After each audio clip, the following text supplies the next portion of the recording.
I'm Nilay with The Verge, and this is the Pebble Steel. The Steel is the newest version of the Pebble smartwatch, last year's Kickstarter darling. The original Pebble was the first smartwatch worth buying, mainly because it didn't try to do too much. It sent notifications to your wrist and let you control music playback on your phone, and that was about it. For $150, the only real problem with it is that it's, kind of ugly. You can change the band, but it's still this chunky plastic watch. The Steel changes all of that, at least on the outside. For an extra $100, the $250 Steel takes those same Pebble internals and dresses them up in a tighter, smaller metal case with your choice of leather or metal bands.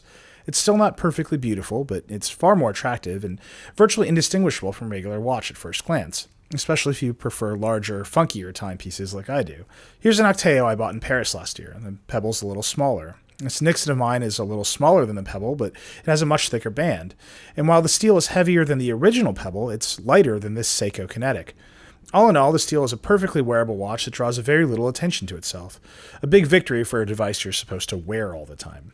Pebble did make two changes to the case that aren't great. The power connector has been revised, so you can't use the one from the original Pebble, and the band is now proprietary. You can't just use any old watch band like the original. That's a big drawback, but at least the design is open source, so replacements should appear soon.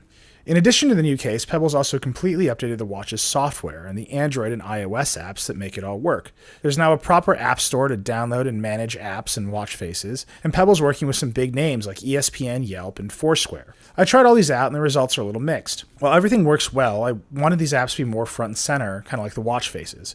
For example, while checking in on Foursquare from your wrist is awesome, diving 8 button presses into the menus to access the check-in screen is a little more cumbersome than just pulling out my phone. These are just the first set of apps though, and the potential is so obviously there that it's hard to knock them too much. I want to do all these things for my wrist, I just want to do them a little bit more simply. And with the new software in the App Store coming to the original Pebble as well, there's going to be a lot of incentive to iterate and get some of these ideas right. Where the Pebble continues to shine, though, is the basics. Any notification that hits your lock screen appears like magic on the Steel's display, and that's still so fundamentally great that it's hard to complain about these bigger ambitions. I wish there was a better way to manage which notifications get sent to the Pebble from iOS. Right now, it's just kind of everything. And there's no way to deal with a notification if you're on iOS. I'd love to send a quick reply to an iMessage from my wrist or just dismiss a notification entirely, but that just can't happen on Apple's platform.